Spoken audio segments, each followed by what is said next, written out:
So the past 3 videos I've made have somehow all been about Sentinels, and somehow all of them have had TenZ in the thumbnail. But I haven't been saying good stuff about that. For example, I've said for 2 straight years it's been disappointment and zoms and disappointment and not even qualifying for tournaments and disappointment and TenZ sucking and barely beating 100 Thieves and disappointment. or After watching him play out his career after Champions 2021, it's been pretty clear that TenZ's first prime is over and done with. and it turns out I've just been completely stupid, because in the past week or so, Sentinels have proven themselves to be apparently the greatest team in Valorant right now, taking down my favorite team, PaperX, 3-0 in the grand finals of the AVL. Anyways, a lot of you have called me out for my bullshit, and rightfully so I'm taking the time today to give credit where credit is due, and write my apology to the Sentinels organization. Dear Sentinels, you have the worst fan base in esports history. You have countless flaws and issues with your front office, with Pankata, Rockers, Sick and Zoms, and you are literally on the verge of going bankrupt. Which makes it even more impressive that on Saturday night, I watched you completely demolish my favorite team and actually hold up a trophy, which I never thought I would see again. So to the players, I've written this. Personally, I've never liked Zellsis with his toxic shirtless character he plays on stream. You know, it makes for a lot of funny moments, but also completely disregards the fact that most of his audience is fought in and misinterprets acting for a role model.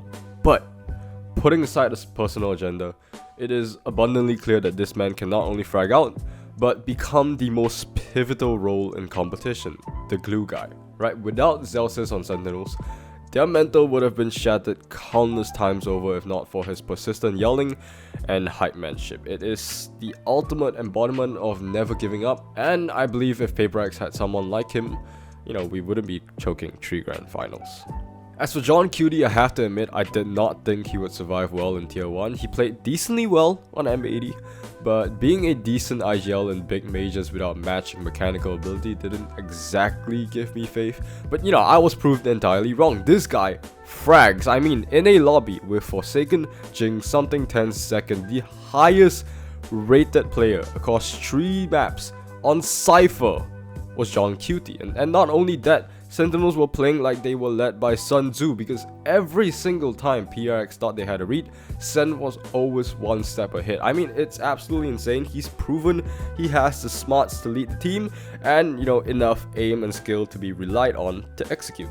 Now, I'm not gonna apologize to Zekken because I've always believed in him. Now, I've never met a single saucy friend outside of Brazil in my life, so let's take the rest of the video to glaze. I mean, appreciate my glorious king and chosen one, Mr. I can play a controller now apparently, TenZ. I've had the harshest things to say about TenZ, and most of that comes from thinking he'd never be able to replicate his prime duelist dominance. That much is still true. But he's got a new kind of dominance incoming, because when I watched Mr. Reaver Vandal Omen diff the greatest controller in the world in Mako on an international stage, I thought I was watching a scripted event. Essentially, I was wrong, right, in thinking that TenZ was over-reliant on his pure aim and flashiness, because in this event, he showed ability to defy expectations in his absolute aggression on Omen. He showed composure while doing so, except in this clip I have absolutely no idea what he's doing.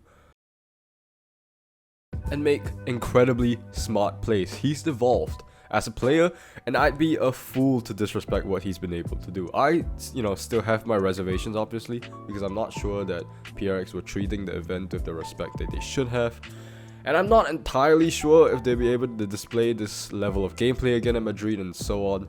But they weren't lying about Sentinels reaching new peaks with the JohnQT led team. They are really here off the backs of Zekken and TenZ and Zellsis and JohnQT and Sacy. And it's time to give credit where credit is due. So for that, I'd like to apologize to Sentinels, and I will see you again next video.